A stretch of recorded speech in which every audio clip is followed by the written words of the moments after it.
Suitcase ही खुली असली तरी त्या सुटकेमध्ये प्रेम आहे, शुभेच्छा आहेत आणि भावी आयुष्यामध्ये त्यांचं आयुष्य हे चांगलं राहावं ही शुभेच्छा फार महत्वाची आहे.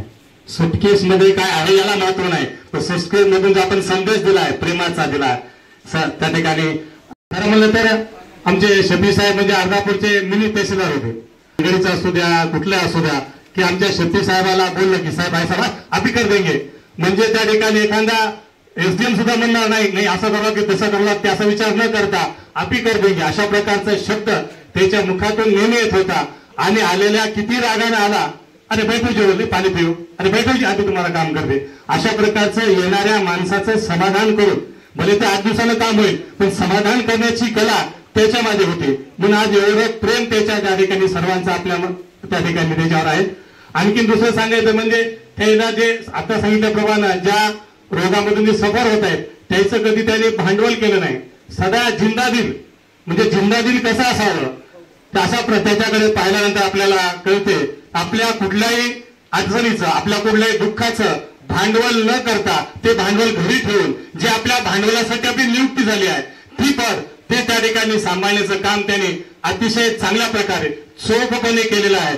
आणि सर्वांना प्रिय असलेले आमचे मंडळाची आघाडी ते झाले, पुन्हा त्या ठिकाणी त्याची आपलं पदोन्नती पुन्हा इथं झाली आणि सेवानिवृत्ती इथंच झाली. म्हणजे अर्धापूर सारख्या बहुजनसी बहुधर्मीय शहरामध्ये सर्व बॅलन्स ठेवून त्या ठिकाणी काम करण्याचं काम ठिकाणी चांगल्या प्रकारचं तुमचं पुढचं भावी आयुष्य चांगल्या प्रकारे हो या प्रकारच्या मनस्वी शुभेच्छा देतो. धन्यवाद. जे होते आरो साहेब जे तासायला लागले सगळ्याचा पारा मांडला बीपी सांगितलेलं आहे. माननीय शफी साहेबांच्या आयुष्यामध्ये जीवनामध्ये व त्याच्या पुढील भविष्यामध्ये त्यांचं आयुष्य सुखमय निरोग्य व्हायचे काय नाही हे स्थळ सुद्धा त्यांनी आम्हाला निश्चित करून दिले आणि त्यांनी लावण्यासाठी मदत केली.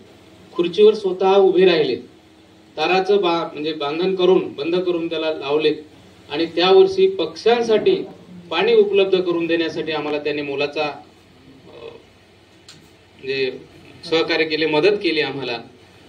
ही एक बाब मला आवर्जून इथं सांगावीशी वाटते. ज्यांना बोलता येतं चालतात, जे आता पक्षी चालणारेच आहेत उडणारे आहेत, परंतु ज्याला बोलता येत नाही हे काही बरोबर नाही. हे याचं मूर्तिमंत रूप म्हणजे शफी साहेब आहे. जेव्हा जेव्हा 15 ऑगस्ट येईल, 26 जानेवारी येईल किंवा 1 मे 17 सप्टेंबर येईल त्यावेळेला मला प्रकर्षानं शफी साहेबाची आठवण होईल. त्यांना मी एकदा बोलून मी फक्त सांगायचं की सगळे अरेंजमेंट व्यवस्थित करून घ्या, यस सर म्हणायचे. आणि जेव्हा ज्या दिवशी मी अर्धा तास अगोदर यायचो त्यावेळेस बघितलं तर सगळीकडे बातमी झालेली असायची. म्हणजे ही काही कामं ही आपल्या आवडीनी आपल्या हॉबीनी आपला छंद म्हणून करायची असतात. आपल्या जॉबच्या व्यतिरिक्त बरीच कामं आपल्याला करता येतात हे त्यांनी दाखवून दिलेलं आहे. आता ते एक असे व्यक्ती होते की जे फील्ड मधून ऑफिस मधले लोक मला फील्डवर जायचं म्हणून आग्रही असतात, कारण जरा मोकळं ढाकळं असतंय. कधी आले कधी गेले, काय आले किंवा नाही याची पण काही कुणाकडे नोंद नसते. म्हणून लोक ऑफिस मधून बाहेर पडायचं बघतात, परंतु या माणूस मध्ये आला, ऑफिस मध्ये रमला. माझ्या पूर्वी त्यांच्याकडे कोणते सेक्शन वगैरे होते मला माहित नाही, किंवा मी आल्यानंतरच त्यांचं एकेशी सुरू झालं का काय माहित नाही. परंतु मी आल्यानंतर मला अजूनही आठवतंय की मी जेव्हा आदेश करत होतो सेक्शन कोणतं द्यावं, तर मी त्यांच्या इच्छेविरुद्ध सेक्शन दिलं. नैसर्गिक आपत्ती ते मला विनंती करत होते की मला हा महत्वाचा सेक्शन आहे नको वगैरे म्हणून. मी फक्त त्यांना म्हटलं की तुम्ही फक्त करा, जे तुम्हाला नाही जमलं ते माझ्याकडे या, मी करतो. मग त्यांनी तो, परंतु इतक्या चांगल्या पद्धतीनं न्याय त्या नैसर्गिक विभागाला दिला त्यांनी की प्रत्येक तलाठ्यांची यादी आली का, कुणाची यादी आली, कुणाची अपूर्ण राहिली, कुणाचे पैसे जमा होत आहेत, कुणाचे विके नंबर येत आहेत, या पद्धतीचं सुंदर कामकाज त्यांनी केलं. पंचनामे कलेक्ट केले. ज्या अभियान नैसर्गिक आपत्तीमध्ये पीक विम्यामध्ये जे जे काही करायचं होतं ते त्यांनी केलं, चांगल्या पद्धतीनं केलं. एके रिव्हेन्यू म्हणून जे कामकाज करायला पाहिजे ते एके रिव्हेन्यू म्हणून परफेक्ट कामकाज त्यांनी केलेलं आहे. खरं म्हणजे आता तर मला अजबच वाटतं की ते रोड कॉर्पोरेशन मधून आलेली आहेत. म्हणजे जोगदंड साहेबांनी सांगितलं की त्या क्षेत्राचे लोक आम्ही महसूलचे मानतच नाही, जरी ते आले आमच्या क्षेत्रात आले, कारण ते देखील तेवढ्या अटॅचमेंटनं कधी काम करू शकले नाहीत आणि त्यांना ते काम जमलं नाही रिव्हेन्यूचं. परंतु या माणसानं बघितलं अर्धापूर सारख्या ठिकाणी जिथं लँड मॅटर्स शासकीय इनाम आहेत, खाजगी आहेत, बरेच वाद आहेत, अशा ठिकाणचे जमीन मॅटर या माणसांनी सांभाळले. याचा अर्थ त्यांनी त्याच्यामध्ये अतिशय चांगलं अभ्यासपूर्ण कामकाज केलं. म्हणून हे मला एक कौतुकास्पद वाटतं की त्या BNC मधून येऊन इकडं महसूलमध्ये इतकं रमणं म्हणजे. तर या पद्धतीनं त्यांनी कामकाज केलेलं आहे. खरं म्हणजे त्यांनी जे काम केलेलं आहे ते काम आपल्याला नवीन पोरांना एक आदर्शवत आहे की त्यांनी केलेल्या कामाची. ते काय म्हटले की एक अतिशय तोंडात साखर आणि डोक्यावर बर्फ ठेवून वागणारा व्यक्ती आहे. मला म्हटले की सगळेजण जेव्हा कोणी माणूस त्यांच्याकडे अतिशय पाणी पाजवायचे आणि मग त्याच्यानंतर त्याची काय घराणी वगैरे ऐकून घ्यायची.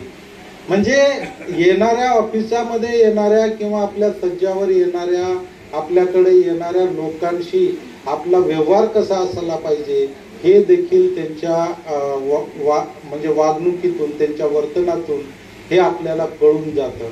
बऱ्याच वेळेला काय होतं की आपण कामं करतो अधिक काय, परंतु आपण माणसाला ट्रीट करायला कुठंतरी कमी पडतो. म्हणून माणसाचं काम एखाद्या वेळेस नाही झालं तर चालतं, परंतु येणाऱ्या माणसाला सौजन्यपूर्वक जर आपण वागणूक दिली तर ते स्मरणार्थ राहतं लोकांच्या. आणि या पद्धतीचं कामकाज शफी साहेबांनी केलेलं आहे. खरं म्हणजे त्यांच्या आजाराविषयी मी काही अधिक बोलणार नाही. त्यांनी मला एकदाच म्हटलं होतं की असं आजार आहे त्यांना वगैरे म्हणून, परंतु सर्वांनी बोल केले नाहीत. काय मला त्यामुळं लवकर मला जायचंय, त्यामुळं मला येणं जमणार नाही वगैरे. म्हणजे शफी साहब जिंदगी जिंदा दिली का नाम है, मुर्दा दिल क्या खाक जिया करते. तर हे जे म्हणजे व्यक्ती आहे खरं म्हणजे आज त्यांच्या वजनाच्या तिप्पट हार झालेले आहेत. ते आपल्या प्रेमातून झालेले आहेत.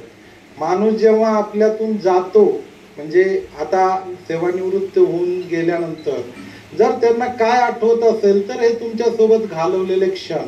आता तो येणारा काळ त्यांना तरी पण शफी साहेब आम्हाला जेव्हा जेव्हा आम्हाला गरज वाटेल काय अर्धापूरच्या कुठल्याही किचकट प्रसंगामध्ये किंवा आम्हाला जर एखाद्या कार्यक्रमाला तुमची आठवण झाली तर जरूर आम्ही आठवण करू. त्यावेळेस मात्र तुम्ही आम्हाला विसरू नका काय. तर जेव्हा जेव्हा गरज पडेल तेव्हा तेव्हा आम्ही तुम्हाला बोलू. खरं म्हणजे अशा अनुभवी लोकांची आपल्या महसूल विभागाच्या लोकांना आवश्यकता आहे. ज्यांना ज्यांना असं वाटतं की आपण काय केलं पाहिजे ऑफिसमध्ये, तर यांचे एक दोन गुण जरी प्रत्येकाने घेतले की आपण बघितलं की हा तहसीलचा परिसर त्यांनी हिरवागार ठेवला होता, अतिशय आवडीनं वृक्षारोपण केलं होतं. तर ही कामं आपण करू शकतो. एखाद्याने ठरवलं तर छोटी मोठी कामं, एखाद्याला लाईट मध्ये इंटरेस्ट असतो, एखादा इलेक्ट्रिसिटी मध्ये इंटरेस्ट असतो. BDO साहेबांनी खूप सुंदर वाक्य म्हटलं की माणूस माणसावर प्रेम करत नसतो, माणूस माणसाच्या कार्यावर प्रेम करत असतो. आणि मी नेहमी तेच म्हणत असतो की मला कोण प्रिय आहे, तर मला जो काम करणार आहे तो मला प्रिय आहे. बाकी व्यक्ती म्हणून मी कुणावर प्रेम करत नाही. त्या व्यक्तीमधली त्या व्यक्तीची निष्ठा, त्या व्यक्तीचं कार्य हे मला अतिशय प्रिय असतं. तर सगळ्यांकडून अशी अपेक्षा आहे माझ्या या कालावधीमध्ये माझ्याकडून काही त्यांना म्हणजे हे झालं असेल, माझ्याकडून काही त्रास तरी आठवतंय की तुम्हाला तरी कधी झाला नाही, फक्त तेवढं सेक्शन वगळता, कारण ते नंतर पण तुम्ही आले नाहीत माझ्याकडे की बदलात वगैरे म्हणून. त्याच्यामुळं चांगलं काम केलेलं आहे.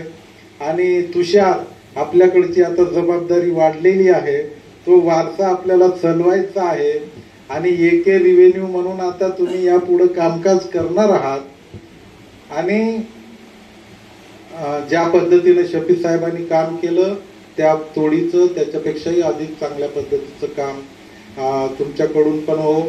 शफी साहेब आज सेवानिवृत्त जरी होत असतील तरी त्यांनी येणारा वेळ जेव्हा जेव्हा महसूल विभागाला प्रवीण जेव्हा मी विसरलो, इलेक्शन मध्ये चावी घेऊन आणि प्रत्येक गोष्टीची नोंद ठेवणारा माणूस म्हणजे शफी साहेब होते.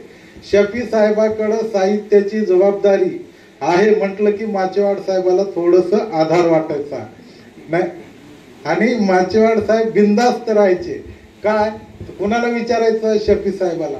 आणि तुम्हाला हे सांगतो साहेब, इतकं सामान येऊन पडायचं तिथं. आणि कोणी ध्वजारोहणाचा जो कोणता दिवस असेल, आता जानेवारी नंतर आता 1 मे येईल, 1 मेला तुम्ही आमच्याकडून आजच आमंत्रित आहात. म्हणजे तुम्हाला काम करायला लावणार नाही आम्ही, परंतु झेंडा वंदनला जरूर मार्गदर्शन करण्यासाठी आपण जरूर या. त्यांच्या कुटुंबीय उपस्थित राहिलं, त्यांचेही आभार. त्यांच्या मुलांसाठी, पत्नीसाठी आता वेळ द्या. हज यात्रेला गेल्यानंतर आमच्या महसूल परिवारासाठीही प्रार्थना करा, आम्ही तुमच्यासाठी प्रार्थना करू. आपल्याला येणारं आयुष्य हे दीर्घायुष्य, निरोगी आणि सुख आणि समाधानाचं लाभो.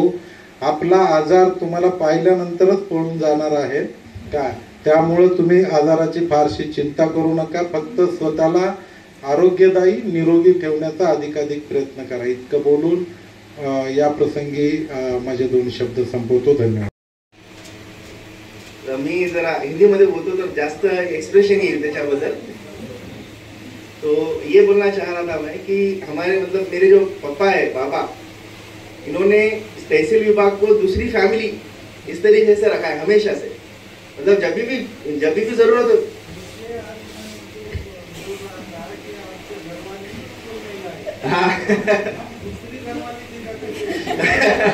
नहीं, ये तो सर घर पे हमेशा चलता है मजाक कि मम्मी तो हमेशा ही बोलते हैं उधर आपकी दूसरी घरवाली इसलिए उधर ज्यादा टाइम देते हैं. तो आज ये चीज देख के मुझे आज इतना प्राउड फील हो रहा. मतलब मैं गर्व से बोल सकता हूँ मैं इनका बेटा हूँ. इनका पूरा जीवन मेरे लिए जो है ना, मतलब एक क्या बोलते हैं उसको, एक इंस्पिरेशन है कि किस तरीके से रहना चाहिए इंसान को. मतलब जो ईमानदारी, जो हर काम में जो लगन, फैमिली के हद तक हो या काम के हद तक हो, हर चीज में फैमिली को भी, फैमिली मेंबर्स को भी जब भी कोई चीज की जरूरत पड़ती है मेरे पापा हमेशा वहाँ सामने रहते. भले किसी की शादी हो या कुछ और प्रोग्राम हो या किसी का देहांत हुआ हो, सबसे आगे, भले जो छोटा काम हो या बड़ा काम हो, सबसे आगे मेरे पापा रहते, हमें हमेशा देखा हूँ. वही सेम काम उन्होंने यहाँ पे ऑफिस में भी किया है. तो ये मेरे लिए एक इंस्पिरेशन है, मेरे लिए, मेरे भाई के लिए एक इंस्पिरेशन है कि हमें आगे किस तरीके की जिंदगी गुजारनी चाहिए.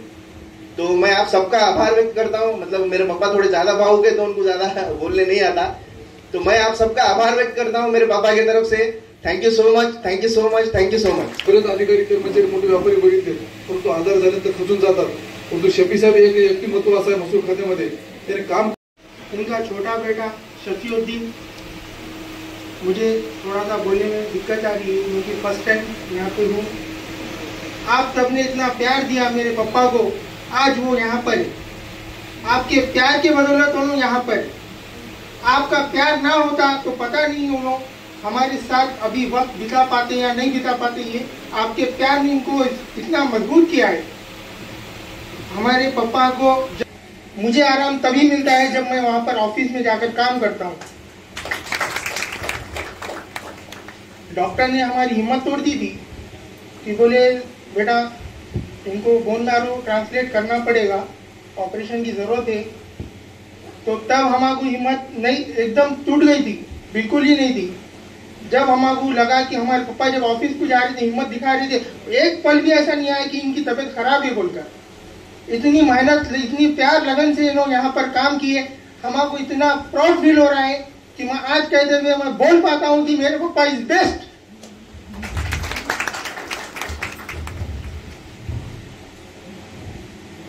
मैं एक ही बात बोलना चाहूंगा, जब तक सूरज चांद रहेगा मेरे पापा का नाम रोशन रहेगा।